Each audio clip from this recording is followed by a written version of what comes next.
Halo semuanya, selamat datang kembali di channel kami. Hari ini, kita akan melakukan perjalanan waktu ke salah satu negara paling indah di Eropa, Kroasia. Lebih dari sekadar pantai Adriatik yang memukau dan kota-kota kuno yang megah, Kroasia punya sejarah yang kaya, kompleks, dan penuh warna. Dari kerajaan abad pertengahan hingga menjadi negara modern yang kita kenal sekarang, yuk kita selami bersama kisah perjalanan panjang bangsa Kroasia.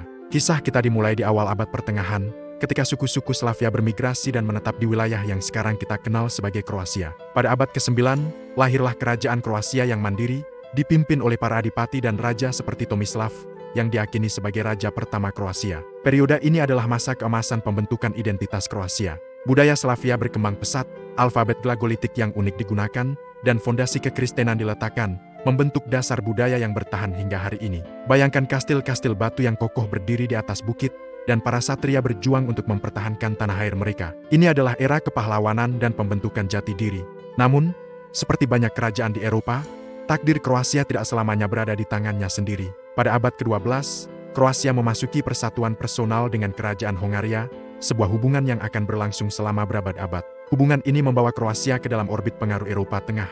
Arsitektur, seni, dan bahkan cara hidup masyarakatnya mulai dipengaruhi oleh gaya Hongaria dan Austria. Kota-kota seperti Zagreb mulai berkembang menjadi pusat administrasi dan budaya yang penting, dengan bangunan-bangunan megah bergaya barok dan neoklasik yang masih bisa kita lihat hingga sekarang. Seiring berjalannya waktu, persatuan ini berevolusi. Kroasia menjadi bagian dari Kekaisaran Habsburg, dan kemudian Kekaisaran Austro-Hungaria yang perkasa.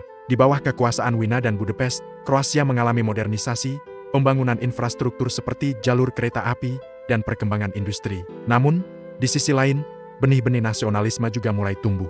Para intelektual dan politisi Kroasia mulai memperjuangkan hak-hak otonomi yang lebih besar, serta pelestarian bahasa dan budaya mereka di tengah dominasi Jerman dan Hongaria.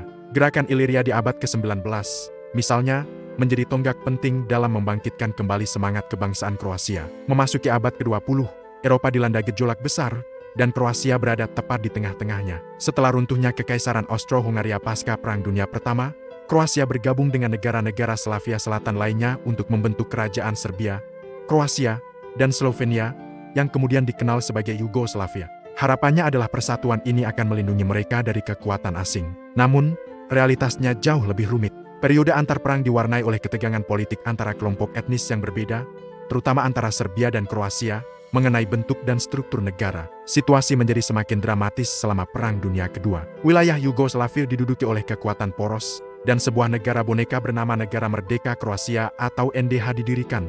Ini adalah salah tahu babak paling kelam dalam sejarah Kroasia, ditandai oleh rezim Ustaše yang brutal. Di sisi lain, gerakan perlawanan partisan yang dipimpin oleh Josip Broz Tito, seorang Kroasia Slovenia, berjuang gigih melawan pendudukan dan akhirnya berhasil membebaskan Yugoslavia. Kemenangan partisan membawa Tito ke tampuk kekuasaan dan mendirikan Republik Federal Sosialis Yugoslavia. Di bawah pemerintahan Tito, Yugoslavia menjadi negara komunis yang unik, tidak berpihak pada blok barat maupun blok timur.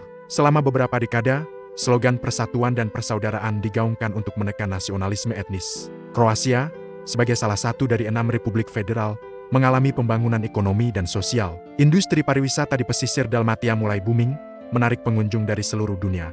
Namun, di bawah permukaan yang tampak tenang, aspirasi nasional tetap hidup. Peristiwa musim semi Kroasia pada tahun 1971, di mana para mahasiswa dan intelektual menuntut otonomi budaya dan ekonomi yang lebih besar, menunjukkan bahwa api nasionalisme tidak pernah benar-benar padam. Setelah kematian Tito pada tahun 1980, Yugoslavia mulai goyah. Krisis ekonomi dan kebangkitan kembali politik nasionalis di berbagai republik membuat fondasi negara retak.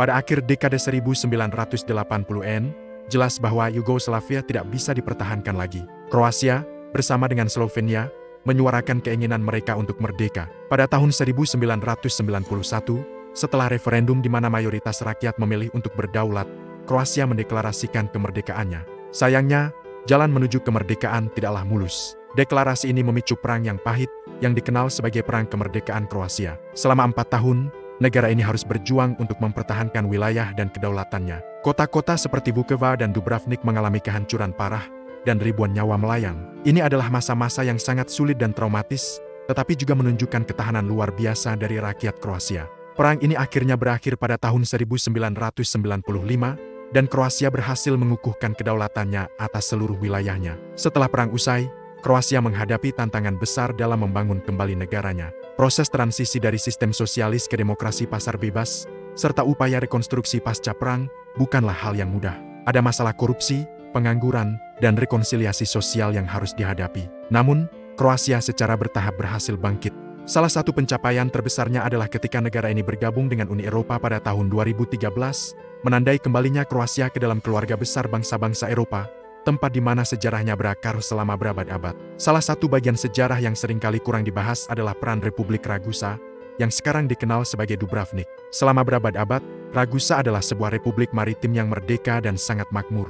Mereka adalah diplomat ulung, pedagang cerdik, dan pelopor dalam banyak hal. Misalnya, Ragusa adalah salah satu negara pertama di dunia yang secara resmi menghapus perbudakan pada tahun ke-1416. Moto mereka, Non bin pro toto libertas venditur auro, yang berarti kebebasan tidak dijual untuk semua emas di dunia, benar-benar mencerminkan semangat mereka. Kisah Ragusa adalah bukti nyata bahwa semangat kemerdekaan dan inovasi telah lama ada di tanah Kroasia.